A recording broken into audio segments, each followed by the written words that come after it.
Thank you for tapping in with Mr. Dig. I'm going to be sharing some more content from Brother Jeremy Hill tonight. And he's going to be discussing the effects of the drug pandemic that happened in the community.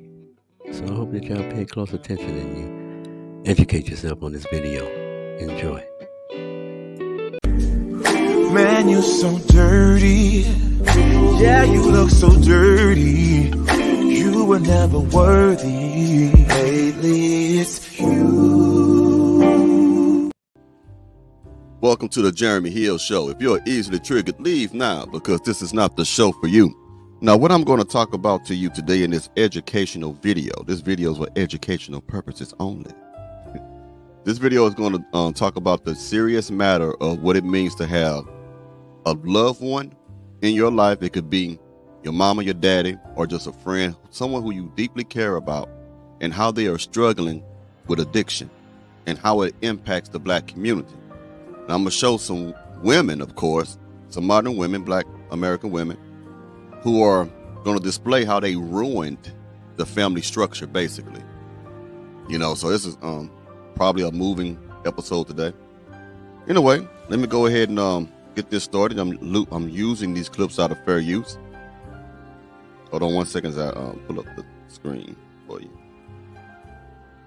There it is. Let's get it.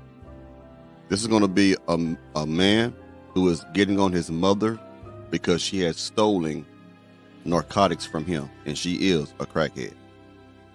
Watch your mouth.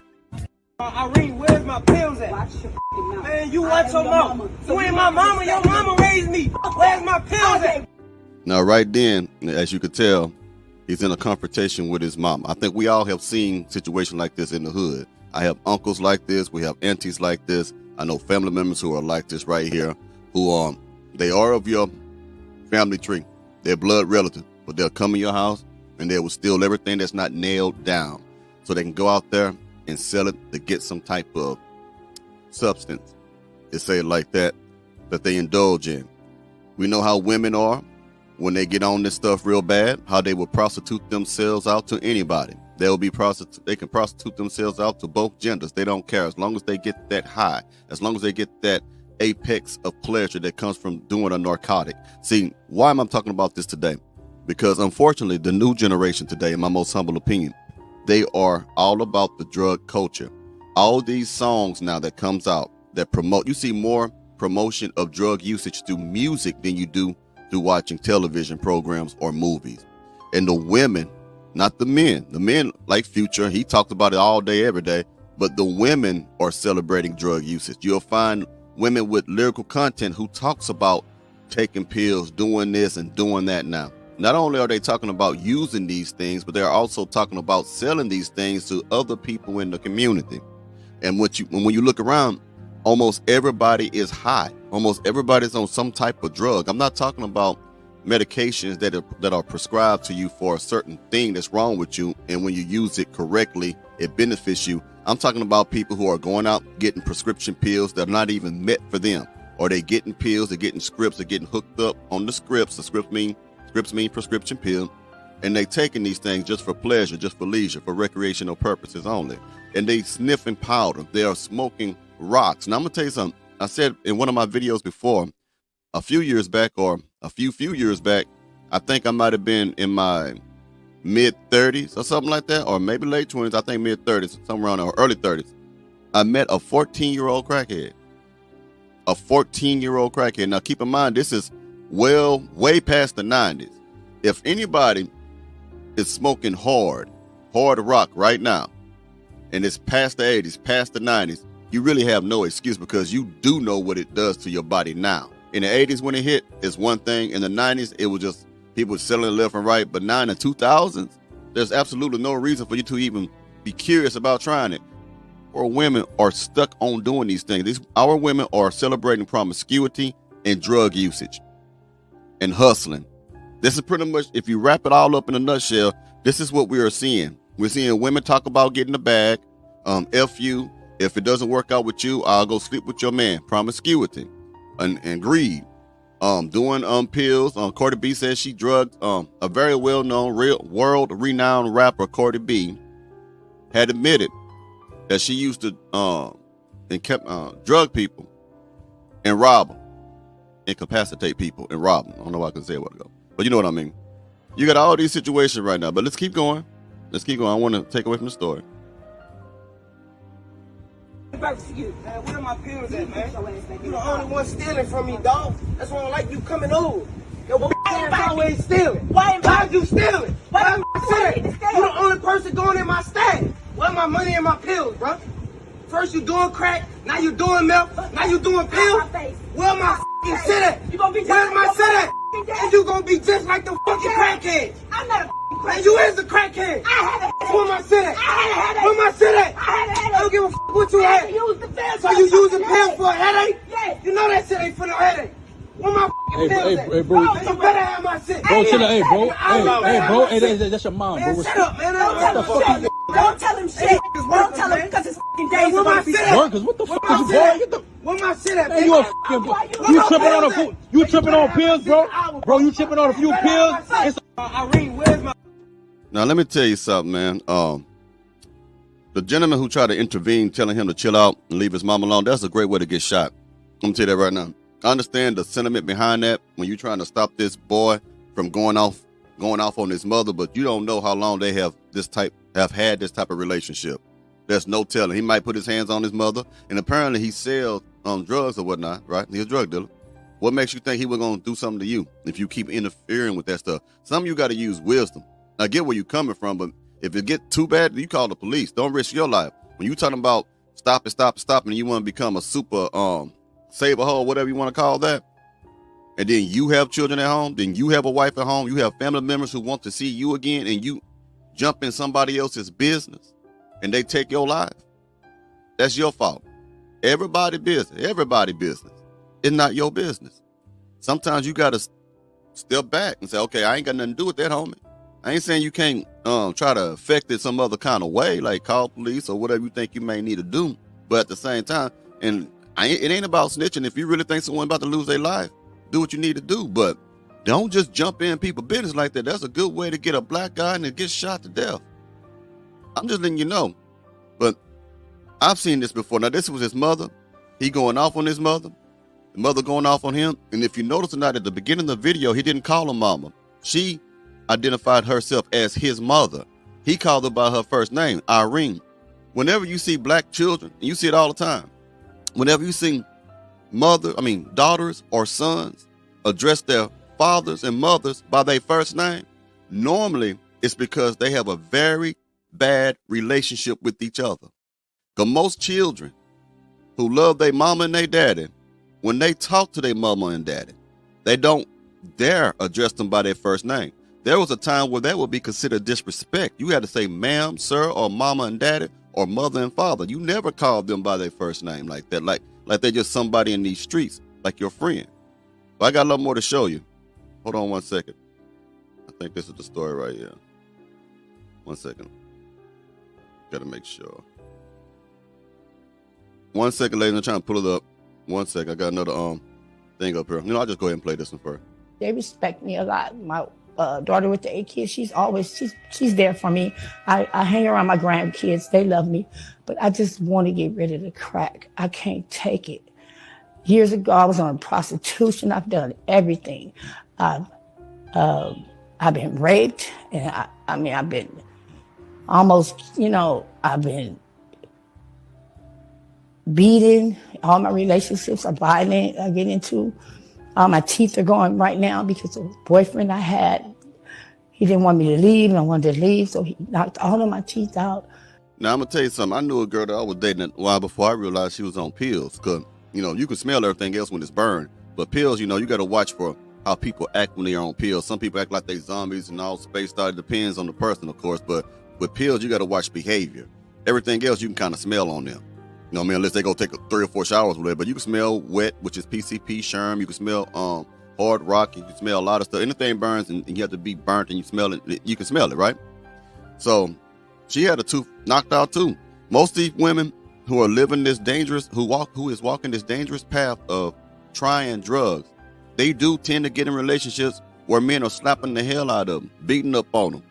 Young girls who are not really strongly addicted to certain drugs, but they're on their way. They have a habit of popping pills. They have a habit of doing this. And even with weed, don't care what nobody say.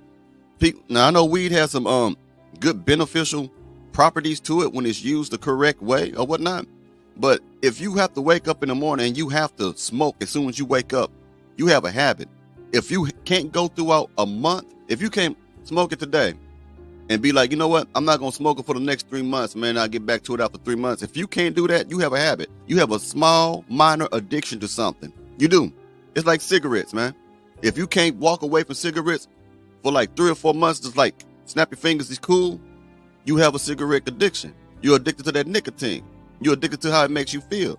So people don't want to say that, but anything that alters your state of mind can become addictive, man. Even sex addiction. It alters your state of mind because it releases chemicals in your brain like dopamine, which is like the equivalent of taking a shot of heroin. Anything that alters your mood.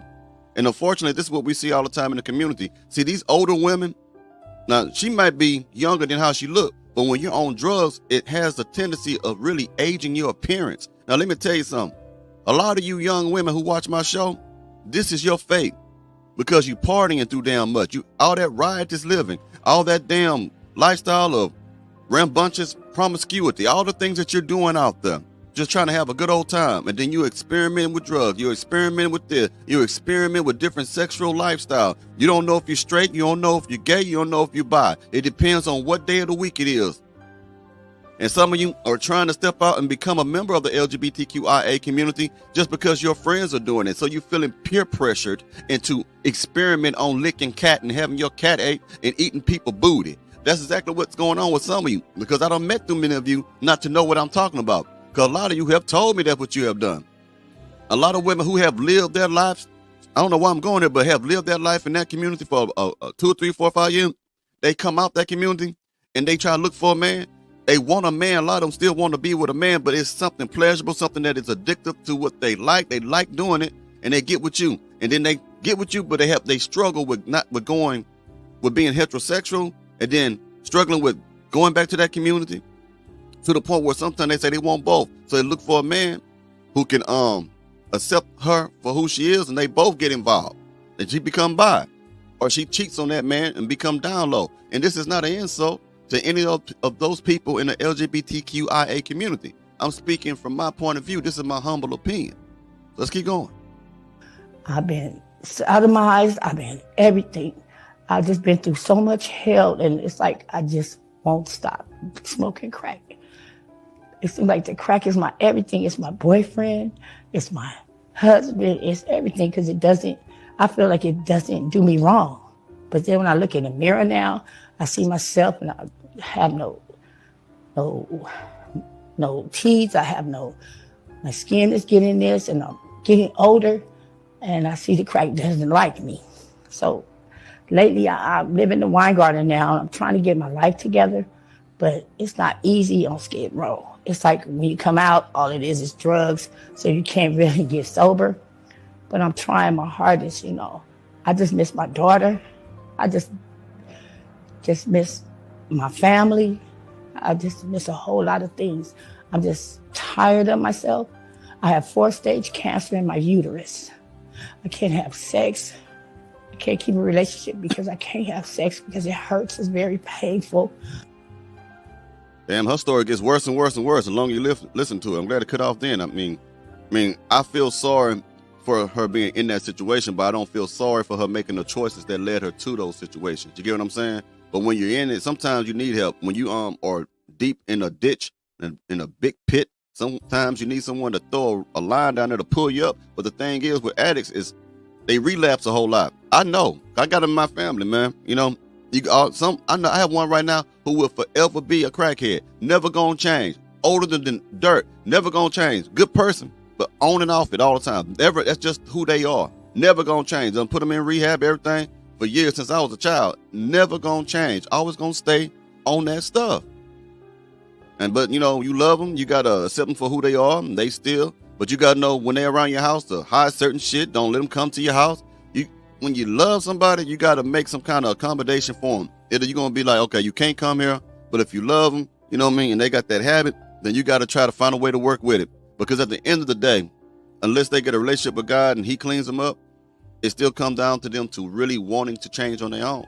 Now, let me show you what happened, ladies, to what's going to happen to your children if you continue to live a lifestyle of running these streets, getting hooked on drugs, thinking it's a great old party out there. I'm going to let you listen to a lady who went through that when her mama was a crackhead. Let's go ahead and get to it. Now, when I say crack, it could be any type of drug. It could be your pills, because that seems to be very popular. It can be powder. That seems to be very popular among women now. Let's go ahead and get started. 1 second.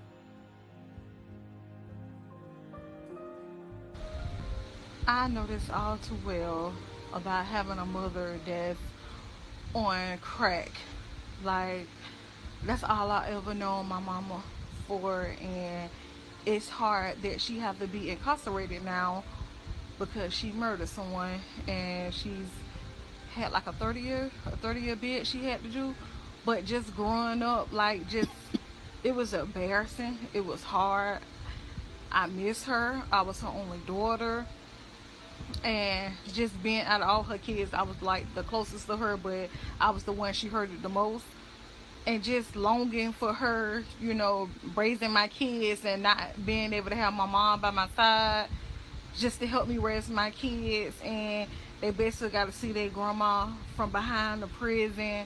It's hard. And even now, just being supportive towards her, trying to take care of her since my grandma passed away, since my great-grandma passed away. Everybody that she had that was there for her have passed on. So it leaves a lot of stress on me to make sure that she's okay on the inside.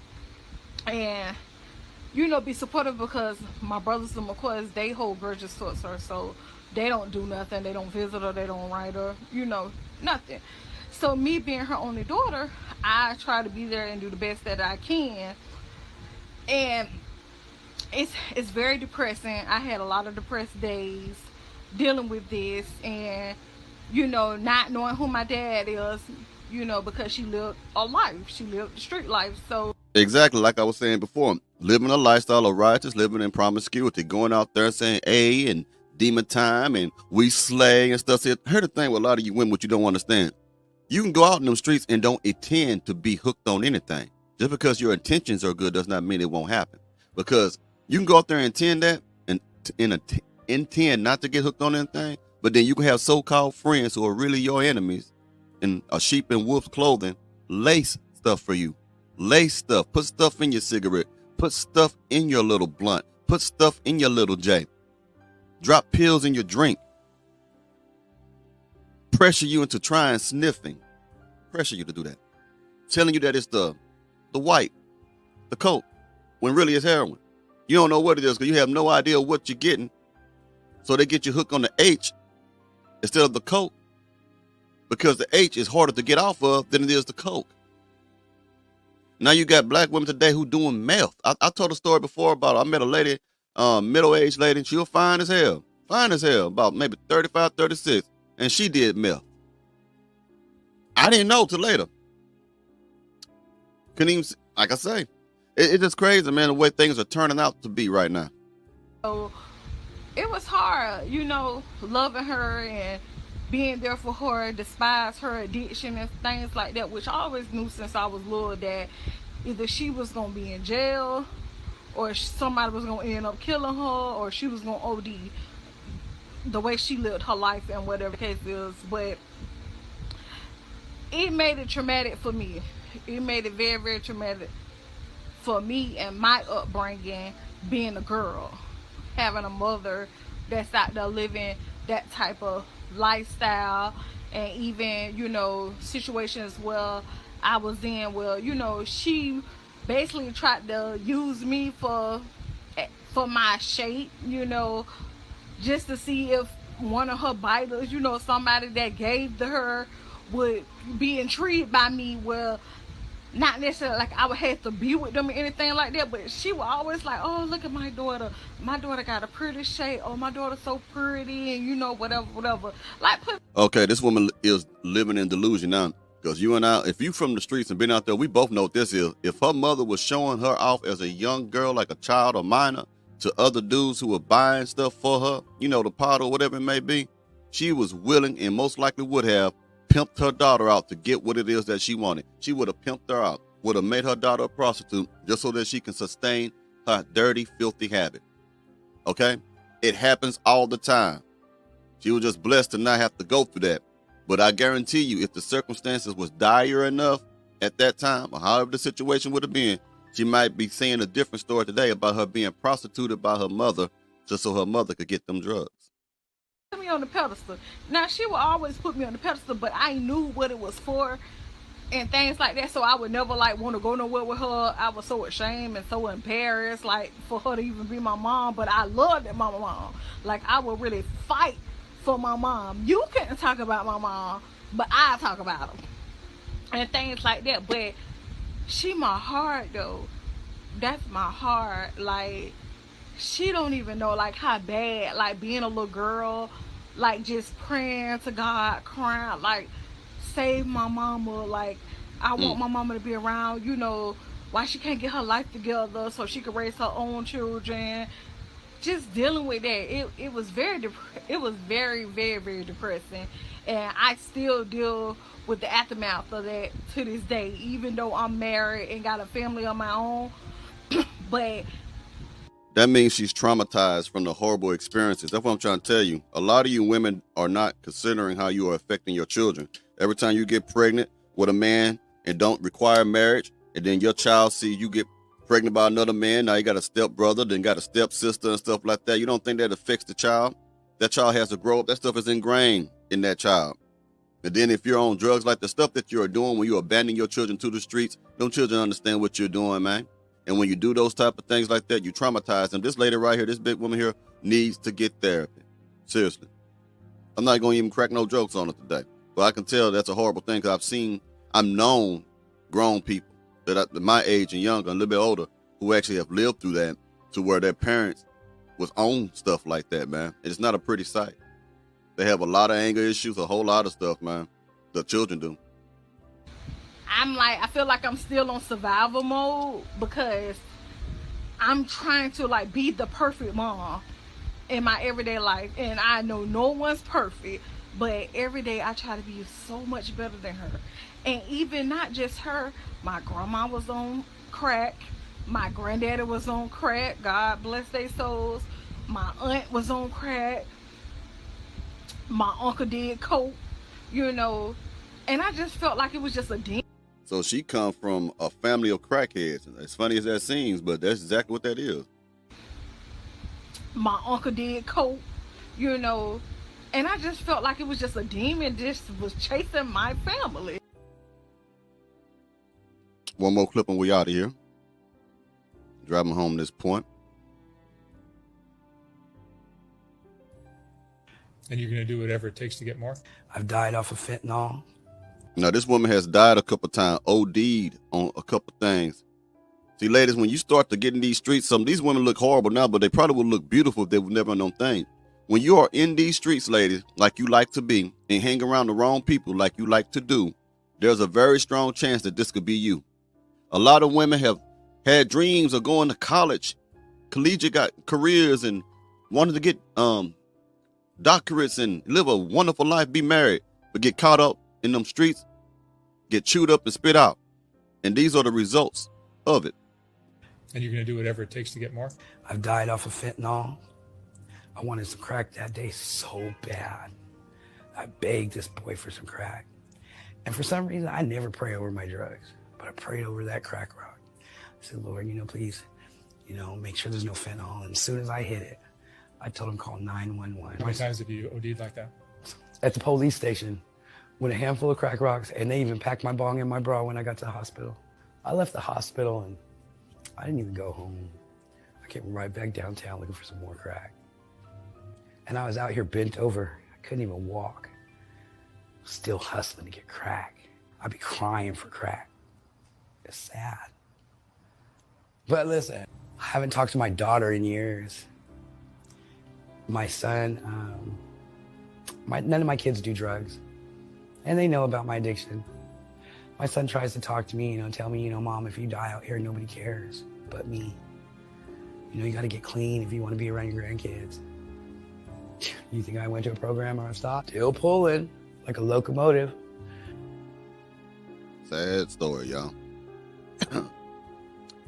My allergies keep me. I know y'all might think it's a cigar, but no, I have bad allergies. In Houston over here, in this area I'm at over here, our weather go up and down. There's still, the leaves on our trees are still green. It should be brown or off, right? At this time of the year. Pollen is crazy out here right now. Ragweed is crazy out here. You take Claritin all day, man. You get high for Claritin over here. Oh yeah, I'll be doing a live stream today, so you may only get 2 videos today from me, so I can focus on the content that I'm going to drop for you in the live stream at 5:15 Central Standard Time. Again, a live stream will be held on the Jeremy Hill Show at 5:15 Central Standard Time. The reason I'm doing today because the holiday season, everything is kind of ain't lining up because New Year Eve is going to be on Sunday, and you know everybody want to party and chill, stuff like that. So I'm gonna do it today. So 5:15 Central Standard Time, I will have a live stream, and you may just get only 2 of these type of videos today from me as I prepare for that later on this evening. And y'all take it easy now. You hear?